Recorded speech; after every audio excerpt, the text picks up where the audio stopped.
Alors cette semaine, des consommateurs partout dans le monde agacés par Donald Trump appellent au boycott des produits américains. Alors attention, moi je veux bien, mais après les soirées ça va être relou. Plus de Uber Eats et plus de Netflix. Attends, donc ça veut dire qu'on va être obligé de lire des bouquins et d'arrêter de manger de la merde? Ah bah non, ça va pas être relou. Bah, je dis pas que c'est facile, mais franchement, une entreprise américaine comme Coca-Cola, ça nique aussi vite la planète que ton estomac. Est-ce que ça fait pas 30 ans qu'on aurait dû la boycotter? C'est du bon sens, hein.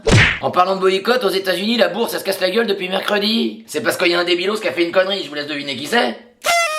En gros, depuis que Trump a annoncé l'augmentation des droits de douane de 25% sur les produits étrangers, les investisseurs ont flippé que les prix des marchandises augmentent, et par conséquent, ça ralentit la croissance. Eh ben bien joué Donald. Donc là, on est sur un gars à la tête de la première puissance mondiale, quand il veut faire un truc, il se produit exactement l'inverse. Donc quand il dit qu'il veut la paix dans le monde, bah je commence à faire de l'huile avec mon fiac. Merde. Et Trump, il veut la paix, mais il veut pas se fâcher avec Poutine non plus, parce qu'en Ukraine, il y a des minerais, il veut sa part du gâteau. Ah oui, parce que c'est ça qu'ils veulent tous, hein, voler les ressources. Et je me permets ce petit rappel, nos dirigeants détruisent des vies et des familles dans l'unique objectif de piller les ressources naturelles d'autres pays. Eh ben nickel. Merde. Et apparemment Poutine il veut pas s'arrêter à l'Ukraine, hein. Bah ça fait peur aussi, on se dit qu'il va venir chez nous. Mais en vrai c'est une guerre de ressources. Vladimir s'il vient en France il va être déçu. Mais il va nous prendre quoi? Chez nous y a pas de pétrole, y a pas d'uranium. Chez nous les ressources naturelles c'est du calcaire. Bah ça fait pas avancer les bagnoles et ça nique les machines à laver.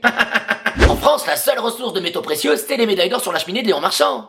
Ah mais je suis sérieux. S'il y a un agent secret qui regarde la vidéo et qui peut traduire, y a rien chez nous Vladimir. D'accord? Alors le Vladimir, vous lui faites un colis avec un bretzel, un kouign-amann, un canet, une saucisse de Toulouse et terminé. Putain!